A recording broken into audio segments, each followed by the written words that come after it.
students, welcome to my YouTube channel Educate Economics. Today we will discuss about exchange rate, some concepts related to exchange rate system, and we will jump into understanding one of the most typical and interesting topics of economics, Mundell-Fleming model. Very important, very important. ये अगर समझ में आ गया तो बहुत कुछ आप लोगों के लिए easy हो जाएगा. So without wasting much time, starts. Exchange rate. What is exchange rate? The rate at which one national currency is exchanged with one another. The rate at which one national currency will be exchanged for another. इसका मतलब ये है कि वो exchange rate वो rate बताता है जिससे एक currency दूसरे currency के साथ exchange किया जाता है. It shows the value of domestic currency in relation to foreign currency. इसका मतलब ये होता है कि ये किसी भी डोमेस्टिक करेंसी का वैल्यू किसी फॉरेन करेंसी के मुताबिक क्या है, वो क्या दिखाता है? एक्सचेंज रेट दिखाता है. I hope it is clear. Okay, now we will jump into depreciation. Depreciation का मतलब ये होता है fall in the value of exchange rate. Exchange rate में अगर गिरावट आ रहा है तो हम क्या बोलेंगे? करेंसी डेप्रिशिएट हो रही है, या domestic currency's value fall in terms of foreign currency. अगर किसी भी डोमेस्टिक करेंसी का वैल्यू किसी भी फॉरेन करेंसी के वैल्यू के रिलेशन में कम हो जाता है, गिर जाता है, तो हम क्या बोलेंगे? वो डोमेस्टिक करेंसी क्या हो गया है? डेप्रिशिएट हो गया है. From an example it will be more clear. देखो, पहले $1 का जो प्राइस था, जो एक्सचेंज रेट था हमारे इंडियन करेंसी के अकॉर्डिंग कितना था? 70 rupees. $1 worth was 70 rupees. After depreciation its value got increase to 72 rupees. इसका मतलब ये है कि देखो, पहले $1 कितने में मिलता था? हमें 70 रुपीज में. उसके बाद $1 का प्राइस क्या हो गया? इंडियन रुपी के अकॉर्डिंग बढ़ गया ना, 70 से 72 हो गया. इसका मतलब the value of foreign currency is increasing in relation to Indian currency, that is rupees. But rupees का वैल्यू तो कम हो रहा है ना, क्योंकि रुपीज पहले 70 देके हमें $1 मिलता था, अब 72 रुपीज देके, 2 रुपये एक्स्ट्रा देके हमें सेम वही $1 मिल रहा है. इसका मतलब ये है कि the Indian rupee has been depreciated. The value of Indian rupee in terms of foreign currency is depreciated, is fallen. Okay, so देखो 70 रुपीज का वर्थ कितना है? $1. तो 1 रुपी का वर्थ कितना हो गया? $1/70. और 72 रुपीज का वर्थ है $1, तो 1 रुपी का वर्थ क्या है? 1/72. आप देख सकते हो 1/72, 1/70 सॉरी, पहले कितना था? 1 रुपीज इक्वल टू $1 1/70. उसके बाद कितना हो गया? 1 रुपी इक्वल टू $1 1/72. तो इसका मतलब क्या हो गया कि जो रुपी का वैल्यू है, 1 रुपया पहले कितने में मिलता था? $1/70 में. फिर 1 रुपया मिल रहा है $1/72 में.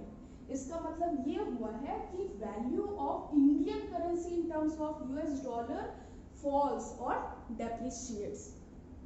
ओके, सिंपल सा ये समझ लो, किसी भी करेंसी का अगर वैल्यू किसी दूसरे करेंसी, किसी फॉरेन करेंसी के टर्म्स में कम हो रहा है, तो उसका मतलब ये है कि वो करेंसी क्या हो गया है? डेप्रिशिएट हो गया है. क्या हो गया है? डेप्रिशिएट हो गया है. Now we will show a relationship between depreciation and exchange and net exports. Okay, देखो, पहले $1 का जो एक्सचेंज रेट था in terms of domestic currency, वो कितना था? 70 रुपीज. अब $1 हो गया 72 रुपीज. ठीक है, इसका मतलब Indian currency has been depreciated. Okay, मैं अब दोनों साइड से सोचूंगी. पहले मैं फॉरेन के साइड से सोचती हूँ. ओके, देखो, पहले $1 देने के बाद मुझे 70 रुपीज का आइटम मिलता था. 70 rupees worth of item we will receive. Okay, लेकिन डेप्रिसिएशन के बाद $1 दे के, सेम $1 दे के मुझे 72 रुपीज वर्थ का सामान मिल रहा है. ये तो मेरे लिए फायदा हो गया.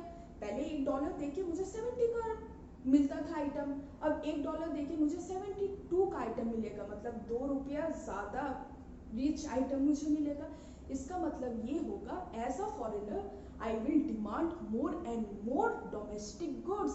That means that domestic goods have become relatively cheaper. Okay?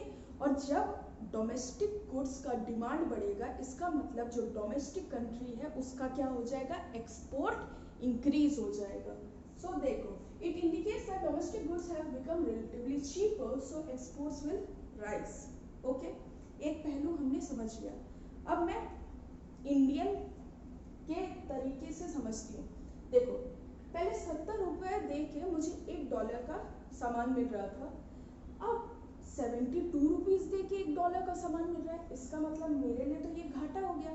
पहले यार 70 रुपीज दे के $1 का मिल रहा था, अब 2 रुपया एक्स्ट्रा दे के मुझे $1 का सेम वर्थ का मिल रहा है फॉरेन से। तो इसका मतलब ये होगा कि मेरा जो डिमांड होगा, जो फॉरेन गुड्स का डिमांड होगा, वो क्या हो जाएगा, कम हो जाएगा, because the foreign goods have become relatively expensive for an Indian consumer. Okay, so that means that foreign goods have become relatively expensive, so हमारा जो डिमांड होगा वो कम हो जाएगा। इसका मतलब हमारा जो इम्पोर्ट है, जो हम फॉरेन कंट्री से कर रहे हैं, वो क्या हो जाएगा, कम हो जाएगा। देखो, नेट एक्सपोर्ट्स क्या होता है, एक्सपोर्ट्स माइनस इंपोर्ट्स। तो हमारा नेट एक्सपोर्ट देखो, एक्सपोर्ट्स माइनस इंपोर्ट, ठीक है। तो हमारा एक्सपोर्ट्स इंक्रीज हो रहा है डेप्रिसिएशन के बाद और इंपोर्ट्स कम हो रहा है। इसका मतलब ये हो रहा है कि जो हमारा नेट एक्सपोर्ट्स है वो क्या हो जाएगा, राइज हो जाएगा। सो whenever any Indian currency, whenever any currency depreciates, then for that country their net exports will rise. Okay, whenever any currency depreciates, for that country their net exports will rise. और जब net exports rise होता है तो आपको पता है net exports AD का component होता है, तो नेट एक्सपोर्ट्स राइज होगा, एग्रीगेट डिमांड राइज होगा, और एग्रीगेट डिमांड राइज होने से हमारा जो नेशनल इनकम है वो राइज होता है। सो कोई भी कंट्री ये प्रिफर करेगी कि उसका जो करेंसी है वो ज़्यादा से ज़्यादा डेप्रिशिएट रहे, ताकि उसका जो नेट एक्सपोर्ट्स है वो बढ़े और उसका एग्रीगेट डिमांड बढ़े और उस कंट्री का इकोनॉमिक ग्रोथ हो। We have discussed about depreciation. Appreciation just उसका उल्टा। एप्रिसिएशन मतलब rise in the exchange rate और domestic currency's value rises in terms of foreign currency. Domestic currency का वैल्यू अगर फॉरेन करेंसी के टर्म्स में इंक्रीज होता है, then we would say that domestic currency has been appreciated. Okay, देखो $1 पहले 60 rupees का था, अब $1 58 रुपीज का हो गया है। देखो, पहले 60 रुपीज देके हमें $1 मिलता था, अब 58 देके हमें $1 मिल रहा है, मतलब हमें कम देना पड़ रहा है। पहले 60 देना पड़ा था $1 लेने के लिए, अब 58 देना पड़ रहा है, मतलब 2 रुपया तो हमारा क्या हो गया, कम देना पड़ रहा है। इसका मतलब ये है कि जो हमारा डोमेस्टिक करेंसी है उसका वैल्यू क्या हो गया, इंक्रीज हो गया। इसका मतलब ये है कि domestic currency has been appreciated. Okay, और मैंने क्या बताया था, डेप्रिसिएशन से नेट एक्सपोर्ट्स इंक्रीज होता और इकोनॉमिक ग्रोथ होता है, लेकिन एप्रिसिएशन से नेट एक्सपोर्ट्स फॉल होगा और एग्रीगेट डिमांड फॉल होगा और इकोनॉमिक ग्रोथ या आउटपुट या इनकम क्या हो जाएगा, कम हो जाएगा। Okay, by applying the same intuitive explanation. Now the next two concepts which we will discuss is devaluation and revaluation. Often students get confused between depreciation and devaluation. ठीक है, लोग स्टूडेंट्स ये समझते हैं कि डेप्रिसिएशन और डिवैल्यूएशन सेम है, ऐसा नहीं है। देखो, डेप्रिसिएशन या एप्रिसिएशन होता है मार्केट फोर्सेस के अकॉर्डिंग। देखो, जहाँ पर डिमांड और सप्लाई मैचअप हो जाता है वहाँ पर एक्सचेंज रेट डिटरमाइन हो जाता है, और जब भी डिमांड सप्लाई में चेंजेस आता है अकॉर्डिंगली एक्सचेंज रेट का वैल्यू कम होता है, बढ़ता है, एप्रिशिएट होता है या डेप्रिशिएट होता है।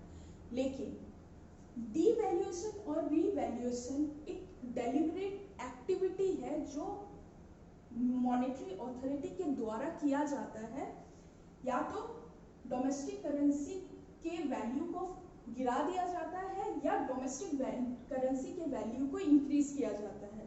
A deliberate fall in the domestic currency by the monetary authority is termed as devaluation. अगर कोई भी सेंट्रल अथॉरिटी या मॉनेटरी अथॉरिटी किसी भी डोमेस्टिक करेंसी के वैल्यू को कम कर देती है डेलिबरेटली, देन उस करेंसी को क्या बोलेंगे, उस करेंसी का क्या हुआ है, डीवैल्यू किया गया है। और ऐसा मॉनेटरी अथॉरिटी क्यों करती है? देखो, डीवैल्यू का मतलब किसी भी डोमेस्टिक करेंसी के वैल्यू का गिर जाना। इसका मतलब ये होता है कि domestic currency in relation to all the foreign currencies, in relation to all the foreign currencies उसका वैल्यू क्या हो गया, कम हो गया। इसका मतलब डोमेस्टिक करेंसी चीप हो गया। इसका मतलब डोमेस्टिक करेंसी का जो वैल्यू, जो डिमांड है फॉरेन कंट्री में, वो इंक्रीज हो जाएगा। और जब डिमांड इंक्रीज होगा तो एक्सपोर्ट्स इंक्रीज होगा, और एक्सपोर्ट्स इंक्रीज होगा तो नेट एक्सपोर्ट्स इंक्रीज होगा, और नेट एक्सपोर्ट्स इंक्रीज होगा तो इकोनॉमिक ग्रोथ आता है। तो डी वैल्यू इसीलिए किया जाता है ताकि उसके करेंसी का वैल्यू कम हो जाए in reference to all other foreign currencies, so that their net exports rises, and when net exports will rise, then income or output of any country will rise and they would acquire economic growth. और revalue उसका just उल्टा, a deliberate rise in the domestic currency by the monetary authority। ठीक है, अभी जो है वो depreciation होता है या एप्रिसिएशन होता है, वो डिपेंड करता है, ठीक है, कि आप सेंट्रल अथॉरिटी भी उसके वैल्यू को कम या ज़्यादा कर सकती है, या मार्केट फोर्सेस में भी उसके वैल्यू को डिटरमाइन किया जा सकता है। करंटली इंडिया में अभी मार्केट फोर्सेस में उसके वैल्यू को डिटरमाइन किया जाता है। There is a slight difference between this two concepts. देखो, जब भी करेंसी एप्रिशिएट या डेप्रिशिएट होती है तब दो करेंसी इन्वॉल्व होता है, एक डोमेस्टिक करेंसी और एक फॉरेन करेंसी। फॉर एग्जांपल, अगर डॉलर रुपीस में एक्सचेंज हो रहा है, ठीक है, लेकिन डीवैल्यूएशन और रीवैल्यूएशन के केस में ये होता है कि कोई भी डोमेस्टिक करेंसी का वैल्यू जितने भी फॉरेन करेंसीज है उनके रेफरेंस में कम या ज़्यादा किया जाता है। जैसे रुपी का वैल्यू कम कर दिया या बढ़ा दिया इन terms of all the foreign currencies like dollar, yen, pound, okay. There are three types of exchange rate system: fixed, flexible and managed floating. You must be aware of that. In fixed exchange rate system, exchange rate is fixed by the central authority. In flexible exchange rate system, exchange rate is determined by global supply and demand of currency. And in managed floating, exchange rate fluctuates, but central banks attempt to influence their country's exchange rates by buying and selling currencies to maintain a certain range। बहुत simple है। देखो, fix में क्या होता है, exchange rate को fix रखते हैं by the central authority. Central authority क्या एश्योर करती है कि जो एक्सचेंज रेट है वो फिक्स्ड रहे, कांस्टेंट रहे। फ्लेक्सिबल में होता है कि जो सेंट्रल बैंक का जो इन्फ्लुएंस है वो जीरो हो जाता है और जो एक्सचेंज रेट है वो डिटरमाइन होता है by the supply, global supply and demand of currency। और मैनेज फ्लोटिंग दोनों को मिक्स करके होता है। देखो, एक्सचेंज रेट डिमांड और सप्लाई से डिटरमाइन होता है, लेकिन अगर कोई सर्टेन रेंज से वो पार हो जाता है, अगर सर्टेन रेंज में एक्सचेंज रेट की वैल्यू नहीं होती है तो सेंट्रल बैंक इंटरवीन करता है by buying and selling currencies to maintain a certain range। देखो, ये बहुत ही अच्छा कॉन्सेप्ट है, समझो। देखो, इसमें y एक्सिस में मैंने लिया है वैल्यू ऑफ डोमेस्टिक करेंसी और x एक्सिस में मैंने लिया है क्वांटिटी ऑफ डोमेस्टिक करेंसी। देखो, किसी भी इकोनॉमी में अगर supply of domestic currency increase होती है तो इसका मतलब क्या होगा, उसका जो वैल्यू है डोमेस्टिक करेंसी का वो क्या हो जाएगा, कम हो जाएगा। और जब वैल्यू ऑफ डोमेस्टिक करेंसी कम होती है, मैंने क्या बताया, डोमेस्टिक करेंसी क्या होती है, डेप्रिशिएट होती है। So whenever supply of domestic currency in an economy increases, its value decreases, that means that domestic currency has been depreciated। And similarly अगर डिमांड इंक्रीज हो जाएगा, किसी भी डोमेस्टिक करेंसी का डिमांड इंक्रीज हो जाएगा, तो इसका मतलब उसकी वैल्यू क्या हो जाएगी, बढ़ जाएगी। और जब वैल्यू बढ़ जाती है तो कोई भी डोमेस्टिक करेंसी क्या हो जाती है, एप्रिशिएट हो जाती है। So whenever supply of domestic currency rises, its value falls and it is said to have been depreciated, and whenever demand of any domestic currency rises, its value rises and it is said to have been appreciated. A very beautiful concept I will discuss over here, and it won't be, you won't be able to find it anywhere else, so please understand it very effectively. देखो, central bank किसी भी currency को, domestic currency को तभी by करती है जब वो उसको एप्रिशिएट करवाना चाहती है। देखो, अगर सेंट्रल बैंक डोमेस्टिक करेंसी को बाई करेगी, इसका मतलब उसके सप्लाई को वो लिमिट कर रही है। इसका मतलब supply of domestic currency in the economy falls, और जब सप्लाई रिस्ट्रिक्ट हो जाएगा, लिमिट हो जाएगा, तो क्या हो जाएगा, value of domestic currency will rise, और जब वैल्यू राइज हो जाएगा तो इसका मतलब क्या हो जाएगा, डोमेस्टिक करेंसी एप्रिशिएट हो जाती है। तो कोई भी सेंट्रल बैंक तभी डोमेस्टिक करेंसी को बाई करती है जब डोमेस्टिक करेंसी को एप्रिशिएट करवाना होता है। मान लो कोई भी करेंसी बहुत जल्दी डोमेस्टिक करेंसी बहुत जल्दी डेप्रिशिएट हो रहा है, रेंज के बाहर डेप्रिशिएट हो रहा है, तो सेंट्रल बैंक क्या करेगी, इंटरवीन करेगी और डोमेस्टिक करेंसी को बाय करना स्टार्ट कर देगी। डोमेस्टिक करेंसी को बाय करना स्टार्ट करने का मतलब ये है कि जो उसका सप्लाई है, डोमेस्टिक करेंसी का सप्लाई है, वो रेस्ट्रिक्ट हो जाएगा, उसका वैल्यू इंक्रीज हो जाएगा और वो एप्रिशिएट हो जाएगा और सर्टेन रेंज के अंदर आ जाएगा। सिमिलरली सेल कब करती है, सेल करने का मतलब है अगर डोमेस्टिक करेंसी सेल कर रही है, मतलब supply of domestic currency in the economy rises, और जब supply of domestic currency will increase, इसका मतलब उसका वैल्यू क्या हो जाएगा, कम हो जाएगा, मतलब वो क्या हो जाएगी, डेप्रिशिएट कर जाएगी। तो सेल करती है ताकि सेल करती है डोमेस्टिक करेंसी को ताकि value of domestic currency fall हो जाए या डोमेस्टिक करेंसी डेप्रिशिएट हो जाए, और बाय कब करती है, जब डोमेस्टिक करेंसी को एप्रिशिएट करवाना होता है to maintain a certain range. अगर बहुत जल्दी डेप्रिशिएट होगा तो बाय कर लेगा ताकि एप्रिशिएट हो जाए और सर्टेन रेंज पर आ जाए, और बहुत जल्दी एप्रिशिएट हो जाएगा तो सेल कर देगा ताकि डेप्रिशिएट होके सर्टेन रेंज के अंदर आ जाए। Now we will start the explanation of Mundell Fleming model. Very interesting yet complicated model, so we will go bits by bits. Okay, we will consider a small open economy with perfect capital mobility. Perfect capital mobility का मतलब होता है जो domestic interest rate है वो world interest rate से determine किया जाता है। Domestic interest rate is determined by world interest rate, that is r is equal to r star. R यहाँ पर डोमेस्टिक इंटरेस्ट रेट है और r star world interest rate है, ठीक है। ओके, आईएस इक्वेशन क्या दिखाता है, y equal to C plus I plus G plus N X E. y income, c is consumption, i is investment, g is government expenditure, plus nx is net exports, and nx depends on exchange rate. देखिए exchange rate और income. Exchange rate अगर गिर जाएगा इसका मतलब क्या हो रहा है, डोमेस्टिक करेंसी डेप्रिशिएट हो रही है, इसका मतलब ये है कि नेट एक्सपोर्ट्स हमारा राइज हो जाएगा और इनकम क्या हो जाएगा, इंक्रीज हो जाएगा।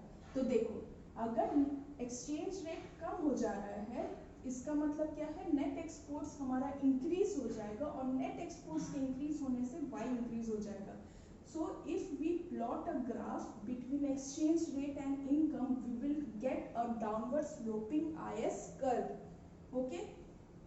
देख लो एक्सचेंज रेट कम हो गया, पहले $1/70 पर रुपीस में मिलता था, अब $1/72 पर रुपीस में मिल रहा है, which means that exchange rate has fallen, which means that value of domestic currency has fallen, and when value of domestic currency falls, then net exports, then domestic goods become relatively more cheaper, or we can say that foreign goods become relatively more expensive, net exports will rise and it will increase the income level. Okay, and in a reverse manner we can say that when exchange rate rises, then domestic currency appreciates and it will result into fall in net exports, and which would tend to reduce the economic growth or income level or output level of the economy.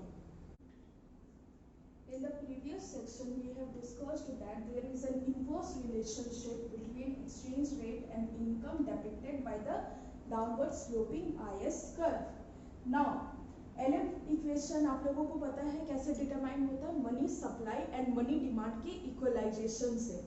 So real money supply is given by nominal money supply by price, we all know.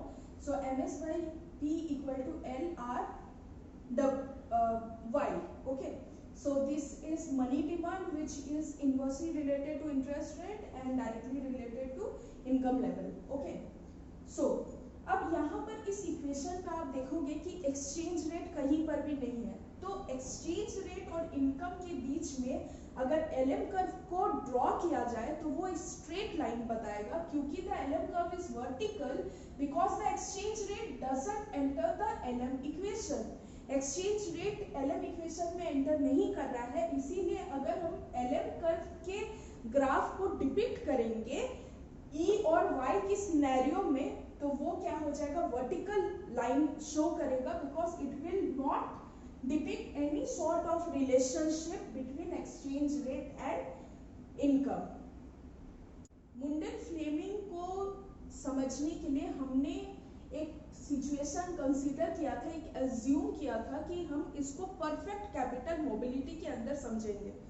Perfect capital mobility का मतलब ये होता है कि domestic interest rate world interest rate से determine किया जा रहा है और domestic interest rate is equal to world interest rate.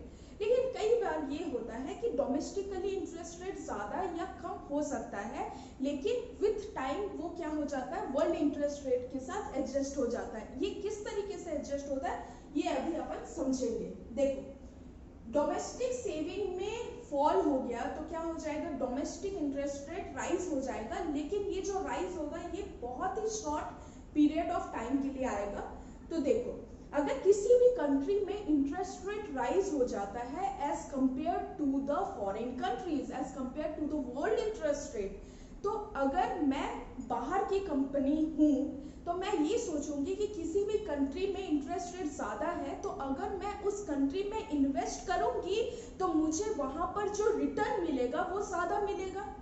तो मैं एज अ इन्वेस्टर, मैं एज अ फॉरेन इन्वेस्टर क्या सोचूंगी कि मैं उस कंट्री का इंटरेस्ट बॉन्ड्स खरीद लेती हूँ, तो उससे जो यील्ड मुझे मिलेगा, उससे जो रिटर्न मुझे मिलेगा, that would be higher as compare to all the other countries. ठीक है, तो मैं क्या करूंगी, मैं अपना कैपिटल उस कंट्री में जहां पर इंटरेस्ट रेट ज्यादा है वहां पर इन्वेस्ट करूंगी. तो क्या हो रहा है, डोमेस्टिक कंट्री में कैपिटल का इनफ्लो होगा, डोमेस्टिक कंट्री में कैपिटल का इनफ्लो होगा. जैसे ही कैपिटल का इनफ्लो होगा, पूंजी ज्यादा होगी, डोमेस्टिक इंटरेस्ट रेट जो इंक्रीज था वो धीरे धीरे कम हो जाएगा और वो वर्ल्ड इंटरेस्ट रेट के इक्वल हो जाएगा. ओके, तो वही लिखा हुआ है. देखो, rise in domestic are due to fall in domestic saving. In a small open economy, the domestic are might rise by a little bit, but for a short time. But as soon as it did, foreigners would see the higher domestic interest rate and start investing, buying this country's bond. This means that the capital inflow would quickly derive the domestic interest rate back towards world interest rate. और देखो, अगर domestic interest rate किसी भी वजह से world interest rate से कम हो जाता है, तो ऑब्वियस सा बात है, एज अ कंट्री के सिटीजन या इन्वेस्टर मैं क्या सोचूंगी, यहाँ पर 5% मुझे रिटर्न मिल रहा है और किसी भी फॉरेन कंट्री में मुझे मान लो 8% का रिटर्न मिलेगा. तो एज अ इन्वेस्टर मैं क्या करूंगी, मैं किसी फॉरेन कंट्री में इन्वेस्ट करूंगी. तो क्या होगा, डोमेस्टिक कंट्री से कैपिटल आउटफ्लो होगा, डोमेस्टिक कंट्री से कैपिटल आउटफ्लो होगा. जैसे ही कैपिटल आउटफ्लो होगा, स्कैर्स होगा कैपिटल, वैसे ही डोमेस्टिक इंटरेस्ट रेट जो कम हुआ है वो बढ़ बढ़ के क्या हो जाएगा, वर्ल्ड इंटरेस्ट रेट के बराबर हो जाएगा। तो परफेक्ट कैपिटल मोबिलिटी का ये मतलब होता है कि R is equal to R star represents the assumption that international flow of capital is rapid enough to keep domestic interest rate equal to world interest rate। International flow of capital इतनी rapidly होता है कि जो domestic interest rate बढ़ रहा है या कम हो रहा है वो तुरंत क्या हो जाएगा, वर्ल्ड इंटरेस्ट रेट के साथ एडजस्ट हो जाता है और उसके इक्वल हो जाता है। Now I will explain this model into 4 subparts. First case I have considered over here is flexible exchange rate under expansionary fiscal policy. Expansionary fiscal policy में क्या होता है, गवर्नमेंट एक्सपेंडिचर या तो इंक्रीज होती है या तो टैक्सेस कम हो जाता है।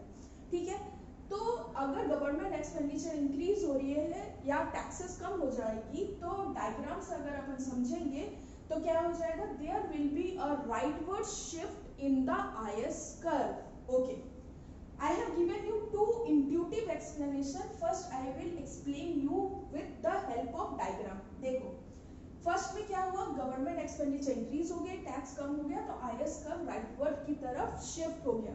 ठीक है, तो इससे क्या हो गया, डायग्राम पे नजर देखो कि IS कर्व जब शिफ्ट हो गया तो जो एक्सचेंज रेट है वो क्या हो गया, इंक्रीज हो गया। एक्सचेंज रेट हमारी एप्रिशिएट हो गई। इसका मतलब ये है कि जो हमारी डोमेस्टिक करेंसी है दैट विल एप्रिशिएट, और डोमेस्टिक करेंसी के एप्रिसिएशन से क्या हो जाएगा, जो डोमेस्टिक गुड्स है वो रिलेटिवली मोर एक्सपेंसिव हो जाएगी, तो जो बाहर के लोग हैं वो कम डिमांड करेंगे। इसका मतलब ये है कि जो हमारा एक्सपोर्ट्स है वो कम हो जाएगा और हमारा जो इंपोर्ट्स है वो राइज हो जाएगा। ड्यू टू दैट हमारा जो नेट एक्सपोर्ट्स है वो कम हो जाएगा। ठीक है, चलो ठीक है। अब नेट एक्सपोर्ट्स कम होने का मतलब है जो एग्रीगेट डिमांड है वो कम हो जाएगी और इनकम लेवल हमारी कम हो जाएगी। तो फर्स्ट क्या हो रहा है कि IS के राइटवर्ड शिफ्ट की वजह से या एक्सपेंशनरी फिस्कल पॉलिसी की वजह से हमारा जो इनकम लेवल है इसी एक्सचेंज रेट पे इवन पे आप लोग देखो कि हमारा जो इनकम लेवल है वो कुछ टाइम के लिए इंक्रीज हो रहा है, लेकिन साथ ही साथ क्या हो रहा है, हमारा जो करेंसी है वो एप्रिशिएट हो रही है, और हमारी करेंसी एप्रिशिएट हो रही है इसका मतलब हमारा नेट एक्सपोर्ट्स कम हो रहा है, और नेट एक्सपोर्ट्स कम होने की वजह से जो इंक्रीज हुआ है इनकम में वो धीरे धीरे धीरे धीरे धीरे धीरे धीरे धीरे क्या हो जाएगी, कम हो जाएगी, so that the income level remains the same. देखो, the fall in net exports exactly offsets the effects of the expansionary fiscal policy on income. So under the case of flexible exchange rate, expansionary fiscal policy, there is an appreciation of the domestic currency or the exchange rate rises, but there is no effect on the income level. Income level remains the same. Now we will explain this in terms of international flow of capital.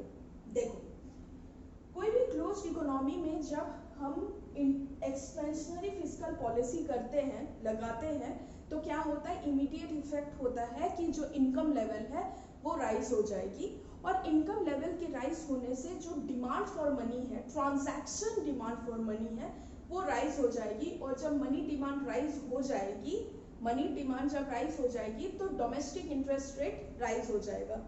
लेकिन अगर ये open economy है तो क्या होगा, जब domestic interest rate world interest rate से ज्यादा हो जाएगी तो जो बाहर के इन्वेस्टर्स हैं वो क्या सोचेंगे कि हमें इस कंट्री से जहां पर इंटरेस्ट रेट इंक्रीज हुआ है वहां पर हायर रिटर्न्स मिलेगा, and they tend to invest in domestic country.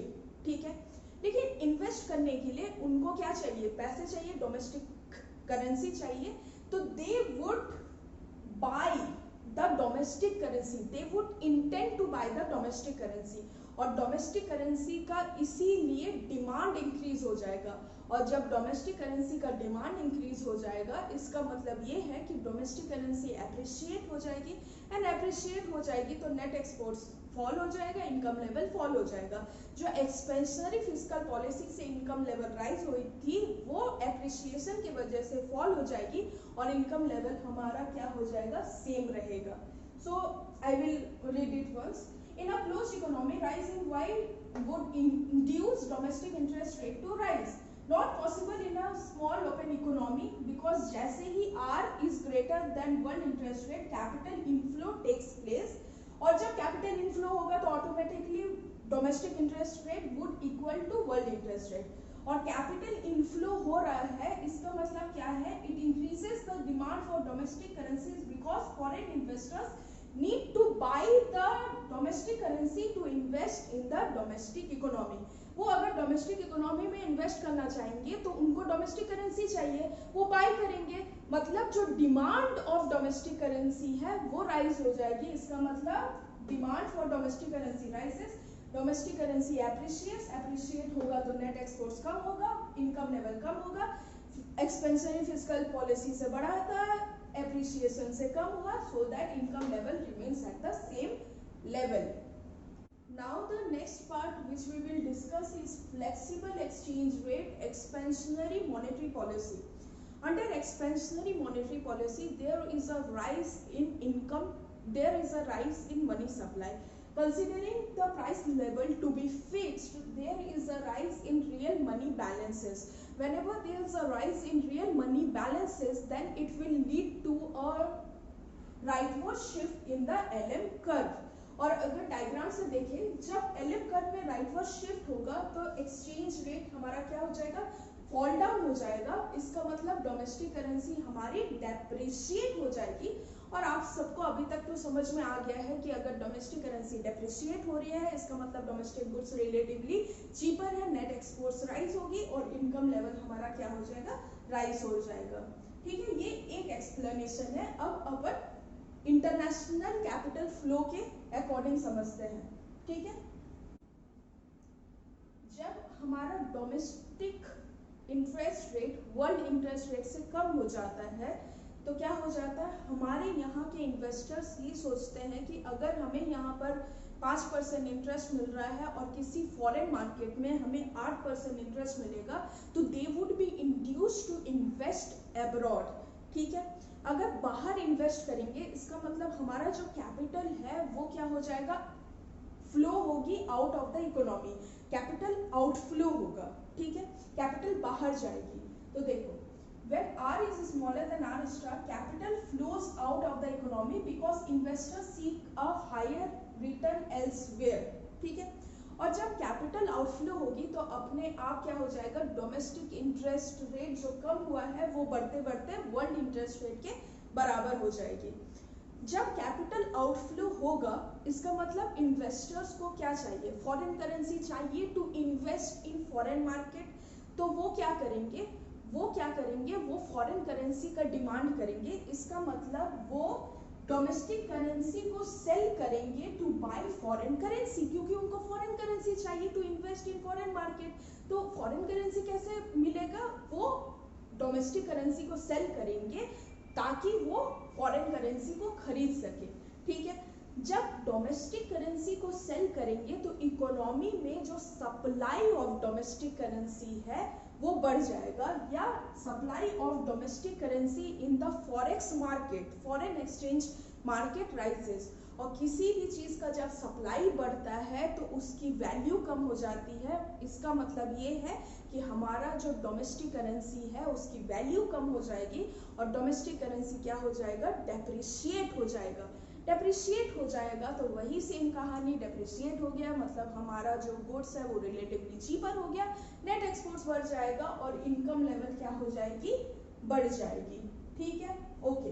एक और पॉइंट है, देखो, in a small open economy monetary policy influences income by alternating the exchange rate rather than interest rate. अगर ये क्लोज्ड इकोनॉमी होती तो हमने ये पढ़ा है कि जब मनी सप्लाई इंक्रीज होती है तो एलएम कर्व राइटवर्ड शिफ्ट होता है और इंटरेस्ट रेट कम हो जाता है और इनकम लेवल बढ़ जाता है। इंटरेस्ट रेट कम होता है तो डोमेस्टिकली क्या हो जाएगा, इन्वेस्टमेंट बूस्ट होगी, इन्वेस्टमेंट बूस्ट होगी तो एग्रीगेट डिमांड बूस्ट होगी और एग्रीगेट डिमांड बूस्ट होने की वजह से इनकम लेवल बढ़ जाता है। लेकिन वो अपन क्लोज इकोनॉमी की बात कर रहे हैं। अगर ओपन इकोनॉमी में बात करेंगे तो इनकम लेवल कैसे इन्फ्लुएंस हो रहा है, एक्सचेंज रेट के चेंज होने की वजह से rather than इंटरेस्ट रेट। अगर क्लोज इकोनॉमी होगा तो मैकेनिज्म क्या होगा, ट्रांसमिशन क्या होगा, इंटरेस्ट रेट के चेंज होने से इनकम लेवल चेंज हो रहा है। लेकिन ये ओपन इकोनॉमी है तो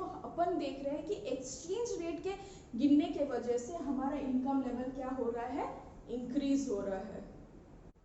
Now the next part that we will discuss is fixed exchange rate, expansionary monetary policy. देखो, fixed exchange rate, which means that exchange rate is fixed by the central authority. Okay.